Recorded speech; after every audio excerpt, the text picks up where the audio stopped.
कोई बताओ। नहीं, नेक्स्ट नंबर क्या होगा? 8 होगा। नेक्स्ट नंबर क्या होगा? 30। नेक्स्ट नंबर क्या होगा? 21। 13 + 8 21। ऐसे ये जो नंबर है इसको बोलते हैं फिबोनाची सीक्वेंस या फिबोनाची सीरीज। मतलब आप लोग सोचेंगे क्या है इस नंबर सीरीज का क्या महत्व है, लेकिन it is called as the बड़े बड़े चीज तक इस सीक्वेंस को फॉलो करते हैं। अगर आप कोई सनफ्लावर को क्या बोलते हैं? तो सनफ्लावर तो आप सब लोग जानते हैं, जो सनफ्लावर का पेटल्स है उसका सीरीज इस सीक्वेंस के ऊपर है। और एक जो बड़ा बड़ा गैलेक्सी है, मिल्की वे हो, उसका जो शेप है, जो स्पाइरल शेप है, वो भी इसी सीरीज को फॉलो करता है। और जो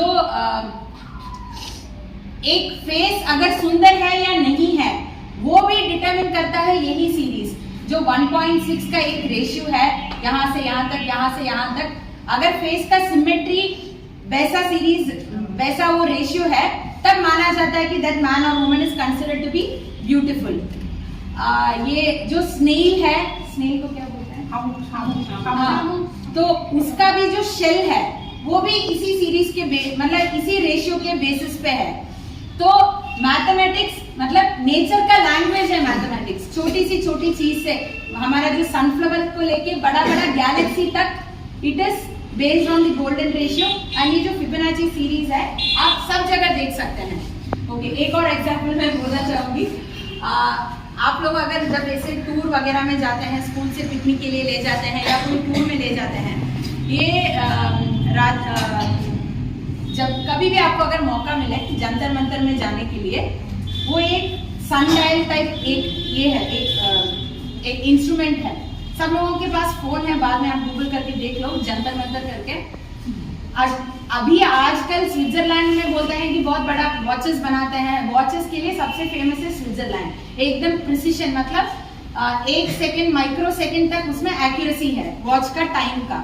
लेकिन ये जो पता नहीं कौन सा सेंचुरी में ये बनाया था, खाली सन का जो शैडोज है, सन का शैडो के जो उसका एंगल के बेसिस पे अप टू 2 सेकेंड की, मतलब अभी 3 suppose the time is 12:15 PM 40 seconds, तो उससे जो टाइम कैलकुलेट होता है, it will be between 12:15 38 seconds to 39 seconds to 41 seconds. बस 2 सेकेंड की इधर उधर की गलती होता है।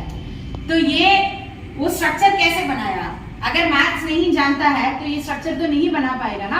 सन का जो रेस है कौन सा एंगल में फॉल होता है, वो उसका शैडो कैसे बनता है। तो maths is very very important. अगर आपको दुकान में जाके, आपने गेलामाल की दुकान में गया, कितना किलो चावल खरीदा, पैसा कितना बाकी आना है, उससे लेके बड़ा बड़ा स्ट्रक्चर, ताजमहल का स्ट्रक्चर देखो या कोई भी सुंदर टेम्पल का अगर स्ट्रक्चर देखो, जितना भी उसका जो आर्किटेक्चर है, आर्किटेक्चर विदाउट मैथमेटिक्स कोई घर नहीं बना सकता है ना। अगर घर बनाना है, रूफ का एक पर्टिकुलर रेशियो होना है, उसका जो हमारा मिस्त्री लोग बनाते हैं, हो सकता है कि स्कूल में पढ़ाई नहीं किया, क्लास में बैठ के मैथ्स का सम कैलकुलेट करके नहीं पढ़ाई किया, लेकिन उसका अगर कैलकुलेशन ठीक हो गया, घर गिर जाएगा।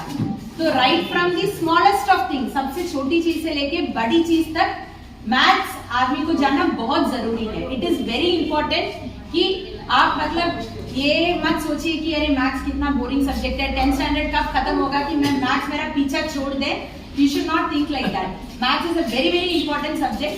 और ये हमारा रियल लाइफ के साथ अगर हम रिलेट करेंगे, और जब बाहर की दुनिया में जब हम छोटी छोटी चीज भी अगर देखेंगे, उसको जब जो हमने स्कूल में जो टेक्स्ट में जो पढ़ाते हैं उसके साथ अगर आप रिलेट कर सके, जिसको बोलते हैं एक्सपीरियंशियल लर्निंग, मतलब जो हम सीखते हैं वो हम रियल लाइफ में कैसे इंप्लीमेंट कर सकते हैं, हमारे एक्सपीरियंसेस के थ्रू उसको और अच्छे से कैसे समझ पाएंगे। तो हेंस मैं ये बोलना चाहूंगी, ये प्लीज मत सोचिए कि मैथ्स सब लोगों के लिए नहीं है।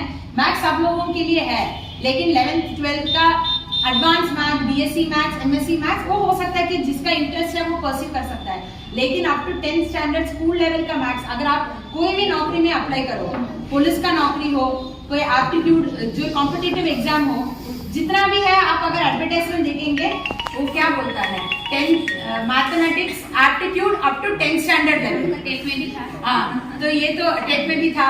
तो बेसिक जो चीज है, अगर आप 10 साल बाद मैं अगर आपसे पूछूं कि एलसीएम एचसीएफ कैसे कैलकुलेट होता है और अगर आप बोलेंगे मुझे याद नहीं है, then that is not acceptable। वो मतलब तो इसीलिए स्पेशली मैथ्स आपको रोट लर्निंग नहीं करना है, रट्टा मार के नहीं पढ़ना है।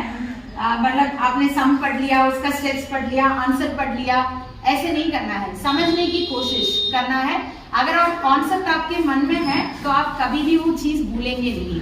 हो सकता है कि आप 20 साल पहले पढ़े हो, but you will still remember.